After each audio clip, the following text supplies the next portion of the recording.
In '79, I think you would have been about 22, you went to a radio debate with Reverend Wade Watts, who was the state leader of the National Association for the Advancement of Coloured People, who worked with Martin Luther King.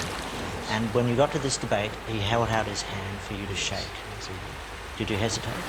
He caught me off guard. See, I'm expecting this black militant to come in with a great big afro this big, and an African dashiki on with bones hanging around it, and a button on that says, "I hate honkies," and "Death to crackers," you know, all that stuff. And I figured he'd have on a You seriously thought Yeah, that? that's what I thought. And I thought he'd come in there carrying a boom box, blaring out the theme from Shaft. I figured he'd flash the switchblade at me and go, "Black is beautiful, honky. I'm going to kill all you white devils," you know. That's what I thought I was going to see.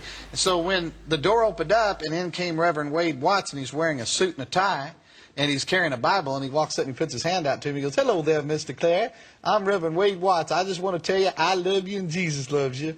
And I mean, I'm shocked, you know. And then he puts his hand out, and I'm shaking his hand without thinking, because this wasn't what I was expecting. Then I realized I just broke a Klan rule, and I jerked my hand back, you know. And I started looking at my hand, which he saw that, and that was meant as an insult. The Klan rule book says the physical touch of a non-white is pollution. And I thought, I just shook hands with a black person, and he sees me looking at my hand. He goes, "Don't worry, Johnny, it don't come off." And you know, I start calling him names. I go, "You no good, sorry, bleep, bleep, bleep, you mother this, you that." And he looked at me and he goes, "God bless you, Johnny." He says, you can't do enough to me to make me hate you. I'm going to love you, and I'm going to pray for you whether you like it or not." And I didn't know how to deal with that. I had never had that happen to me before. A few years later, you burnt down his church, didn't you? Set fire to his church. See, what happened was we started off going by his house, calling him names. We got no response. Threw trash all over his lawn. Got no response.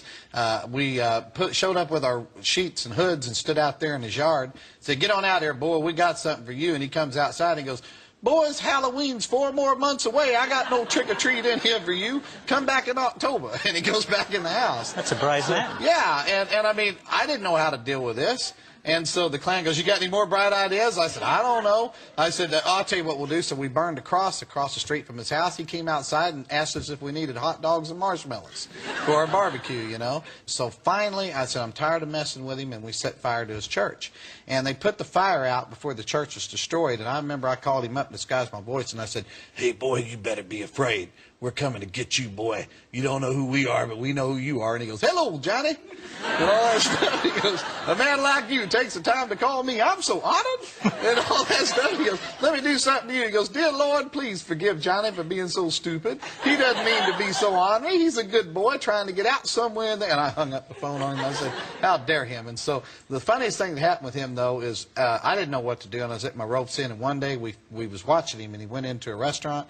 So we got a bunch of us together, and about 30 of us went in there and surrounded him, and he had this chicken there on the table at the restaurant. And I walked up and I said, "Hey, boy, this restaurant's for white people only. We don't want you here." I said, "So I'm going to make you a promise." I said, "I promise you we're going to do the same thing to you that you do to that chicken. So you think real hard before you touch that chicken." So he looked at me and looked at the Klan, then he picked up the chicken and he kissed it. And when he kissed the chicken, the whole restaurant, after just like y'all did, they all start laughing, you know, and everything.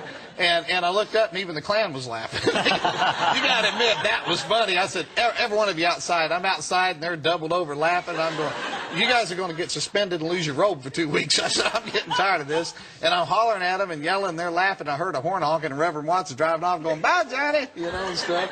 And that's how he chose. That's how one old black, we never bothered him again, and that's how one old black man defeated the entire Ku Klux Klan, because he used this instead of brawn. And he used this too, a very brave man. Heart, yeah.